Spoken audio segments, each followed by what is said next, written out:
السلام علیکم ورحمۃ اللہ وبرکاتہ۔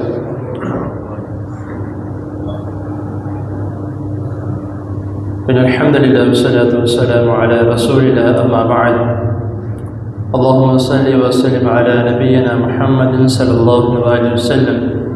اعوذ باللہ السمیع العلیم من الشیطان الرجیم من ہمزہ ونفسہ ونفخہ۔ انا انزلناہ فی لیلۃ القدر وما ادراک ما لیلۃ القدر لیلۃ القدر خیر من الف شہر تنزل الملائکۃ والروح فیہا بإذن ربہم من کل امر سلام ہی حتی مطلع الفجر۔ صدق اللہ العظیم۔ حضرات محترم، لیلۃ القدر کے متعلق چند نشستوں سے کچھ مسائل جو ہیں اس کے ہمارے معاشرے میں جو کہ بہت زیادہ ضروری ہیں، جس کا سمجھنا وہ بیان کیے جا رہے ہیں۔ کل کی نشست میں یہ بتلایا گیا تھا کہ جو بھی آنے والے سال میں معاملات ہونے ہیں، کتنے لوگوں نے فوت ہونا ہے، کتنے پیدا ہونے ہیں، کتنا کس کا رزق ہے، ہر چیز اللہ رب العزت نے جس کی نصیب میں یا جس کے لیے جو کچھ لکھنا ہے وہ لیلۃ القدر کی رات میں ہوتا ہے۔ اور ساتھ یہ بھی بتایا تھا کہ ضروری نہیں کہ ہر سال ایک ہی رات ہو، راتیں بدلتی رہتی ہیں۔ تو اس کو، اور ساتھ میں نے ایک اور بھی بات کہی تھی کہ ہمارے معاشرے میں ایک بات ہے کہ جو یہ سارا کچھ جو اللہ رب العزت لوگوں کے حق میں جو کچھ لکھتے ہیں ان کے نصیب میں، تو یہ جو ہے وہ شعبان یعنی 15ویں شعبان کو کیا جاتا ہے۔ زیادہ تر سوشل میڈیا پر یہ عام ہے۔ تو اسی کو تھوڑا سا تفصیل سے بیان کرنے کے لیے میں دوبارہ اسی کے اوپر جو ہے وہ بات کرنے لگا ہوں، کچھ احادیث کے ریفرنس کے ساتھ، کہ جو 15ویں شعبان کے متعلق جو بیان کرتے ہیں۔ اب میں آپ سے ایک سوال کرتا ہوں کہ 3 لوگ ایسے ہیں جو کہ غلط بات کر رہے ہیں، اور ان میں سے ایک شخص ایسا ہے جو، چوتھا شخص ایسا ہے جو صحیح بات کر رہا ہے۔ اب وہ 3 جو غلط بات کر رہے ہیں، ان کی 3 غلط بات ہونے کو ہم یہ نہیں کہیں گے کہ تینوں ایک جیسی بات کر رہے ہیں تو ٹھیک ہوگی۔ غلط ہمیشہ غلط ہی رہتی ہے، بے شک وہ 5 ہوں، بے شک وہ 10 لوگ ہوں، ایک صحیح ہو اس صحیح کو مانا جائے گا۔ لیکن ہمارے معاشرے میں ذرا الٹ ہوتا ہے، ہم جو غلط ہے اگر زیادہ ہوں تو ہم اس کی طرف زیادہ متوجہ ہوتے ہیں کہ یار سارے ایک جیسی بات کر رہے ہیں تو یہ لوگ صحیح ہوں گے، جو ایک صحیح بات ہے اس کو ہم کہیں گے کہ نہیں یہ جھوٹ بول رہا۔ لیکن قرآن و حدیث میں جو اس کے مطابق، اور حدیث کی ایک سمجھ لیں کہ ایک طریقہ کار ہے حدیث کو سمجھنے کا، حدیث کو پڑھنے کا۔ اس میں بہت سی ایسی کیٹیگریز ہیں حدیث میں جس کو علماء کی جو سمجھ لیں کہ ان کی زبان میں، اور احادیث کے متعلق جو اس کی کیٹیگری جو انہوں نے سیٹ کی ہے، ایک ہوتی ہے صحیح کیٹیگری جس میں جتنی احادیث ہیں وہ ساری بالکل صحیح ہیں۔ ایک ہے حسن کیٹیگری، اس میں یہ ہے کہ کچھ احادیث صحیح ہیں اور کچھ احادیث جو ہیں وہ ضعیف ہوتی ہیں، لیکن اس کے متبادل حسن درجے کی جو ہوتی ہے اس کو مان لیا جاتا ہے، اس کو زیادہ ترجیح دی جاتی ہے۔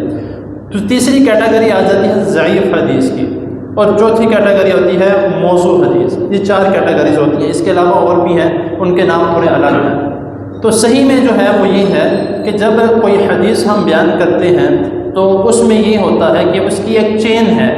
میں نے پہلے بھی میرے خاص رمضان سے پہلے اس کے متعلق ایک درس دیا تھا، تو اس میں نے تھوڑی تفصیل سے بتایا تھا، اس میں تھوڑا شارٹ کر کے بتاتا ہوں کہ ایک چین ہوتی ہے جو کہ صحابی سے لے کر، یعنی کہ جس نے حدیث کی کتاب لکھی ہے اس سے لے کر رسول اللہ صلی اللہ علیہ وسلم تک ایک چین چلتی ہے۔ وہ کہتے ہیں میں نے اپنے استاد سے سنا، وہ کہتا ہے میں نے اپنے استاد سے سنا، اس طرح کرتے کرتے صحابی، اس کے بعد صحابی کہتا ہے کہ میں نے نبی کریم صلی اللہ علیہ وسلم سے یہ حدیث سنی، اس کو ہم صحیح حدیث کہتے ہیں۔ اس کے بعد حسن درجے کی حدیث ہے، وہ بھی تقریباً اسی طرح کی ہے۔ اس کے بعد آ جاتی ہے ضعیف حدیث، اور یہ وہ حدیث ہے جس کے متعلق اکثر لوگ جو ہیں، اکثر لوگ معذرت کے ساتھ وہ کہتے ہیں کہ 3-4 ضعیف حدیثیں ہوں تو وہ حسن درجے کو پہنچ جاتی ہیں۔ ایسا بالکل بھی نہیں ہے۔ جس طرح میں نے پہلے ایک مثال دی کہ 3 لوگ جھوٹ بول رہے ہیں، غلط بات کر رہے ہیں، ہم ان کی بات کو صحیح ڈکلیئر نہیں کریں گے، ہم کہیں گے وہ غلط ہی کہہ رہے ہیں۔ اسی طرح ضعیف حدیثیں بے شک 10 ہوں، 15 ہوں۔ میں کچھ حدیثیں جو ہیں ان کے نمبر آپ کو بتاتا ہوں، آپ خود بھی جا کے سرچ کر لیجیے گا بے شک۔ ترمذی کی حدیث ہے، حدیث نمبر 739۔ ابن ماجہ کی حدیث ہے، حدیث نمبر 1988، 99، 90، 91۔ یہ 4-5 احادیث ہیں جس میں شعبان کے متعلق ذکر ہے کہ 15ویں شعبان کو جو ہے یہ سارا کچھ لکھا جاتا ہے۔ یہ جتنی حدیثیں ساری ضعیف ہیں۔ اب یہ ضعیف سے میں نے بتانے لگا ہوں کہ ضعیف حدیث کس کو کہتے ہیں؟ جس کی چین ہی نبی کریم صلی اللہ علیہ وسلم تک پہنچتی نہیں ہے، بیچ میں کٹ جاتی ہے۔ اب مثال کے طور پہ میں کوئی بات کہتا ہوں کہ میں نے ایک بات آپ کے سامنے رکھی ہے، تو میں کہتا ہوں کہ میں نے جو ہے وہ اپنے استاد سے سنی۔ اگر میں کہوں کہ میں نے اپنے استاد کے بجائے ان کے استاد سے سنی، جبکہ میں نے ان کے استاد کو نہ دیکھا نہ میری ان سے ملاقات ہوئی، تو اب کوئی تیسرا بندہ آ کے کہتا ہے کہ جو حافظ صاحب نے بات کہی ہے وہ انہوں نے اپنے سے بات کہی ہے، ان کی تو میرے استاد کے ساتھ ملاقات ہی نہیں ہوئی۔ اس کو کہتے ہیں کسی چین کو کٹ جانا، جو کہ نبی کریم صلی اللہ علیہ وسلم تک پہنچی ہی نہیں۔ تو جو ضعیف حدیث ہے اس کو سمجھنے کے لیے ہمیں سب سے پہلے جو ہے وہ علماء کی طرف رجوع کرنا چاہیے، جبکہ ضعیف حدیث جو ہے اس کو جب تک ہم سمجھ نہ لیں کہ یہ حدیث نبی کریم صلی اللہ علیہ وسلم تک نہیں پہنچتی تو اس کے اوپر عمل نہیں کیا جا سکتا۔ کسی نے جو ہے یہ بات کر دی کہ 15 شعبان کو جو ہے یہ معاملات کیے جاتے ہیں، مکمل ایک واقعہ ہے اس کا کہ حضرت نبی کریم صلی اللہ علیہ وسلم رات کے آخری پہر میں اٹھے، آپ جو ہے وہ قبرستان کی طرف گئے جنت البقیع، تو حضرت عائشہ رضی اللہ تعالی عنہ اٹھی، انہوں نے دیکھا کہ نبی کریم صلی اللہ علیہ وسلم موجود نہیں ہے، تو ان کے پیچھے قبرستان کی طرف گئی، تو وہاں پر جا کے ان کا پھر آپس میں مکالمہ جو ہے حضرت عائشہ رضی اللہ تعالی عنہ اور نبی کریم صلی اللہ علیہ وسلم کا، کہ انہوں نے پوچھا آپ یہاں پہ ہیں، تو انہوں نے کہا کہ آج کی رات جو ہے وہ اللہ تعالیٰ گناہوں کو بخش دیتے ہیں، جتنے بھی فوت ہو چکے ہیں ان کو گناہوں سے بچا لیتے ہیں، ان کے بخشش کر کے ان کو جنت میں داخل کرتے ہیں۔ اس کے علاوہ جو ہے اس مہینے میں جو ہے تقدیریں لکھی جاتی ہیں، اس دن میں تو بخشش کی، یہ جتنی بھی ساری باتیں ہیں یہ کسی بھی حدیث میں صحیح درجے کی پہنچ کی حدیث ہی نہیں ہے۔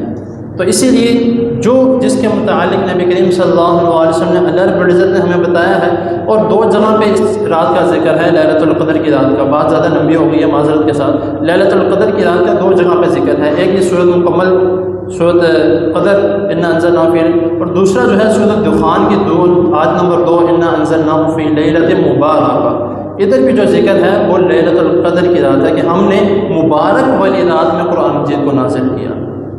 تو اس سے یہ اب معذرت کے ساتھ یہاں پر یہ والی آیت ہے سورۃ دخان کی، اس کو بھی وہاں پر فٹ کر دیا جاتا ہے شعبان والی جو حدیث ہے۔ اس کا میں نے پہلے بھی کہا تھا کہ جو قرآن مجید کی آیات کا غلط مطلب لے کے غلط جگہ پہ فٹ کرے گا، قیامت والے دن اس کی پوچھ ہوگی، وہ جواب دہ ہوگا اس چیز کا کہ لوگوں کو بتانے میں اس نے خیانت کی، لوگوں کو غلط بیانی کرنے میں اس نے دوسروں کا ساتھ دیا۔ تو اس بات کا ہمیں خیال کرنا چاہیے۔ اللہ تعالیٰ کے حضور دعا ہے اللہ تعالیٰ ہمیں صحیح دین کو سمجھنے کی اور اس پر عمل کرنے کی توفیق عطا فرمائے۔ جزاکم اللہ۔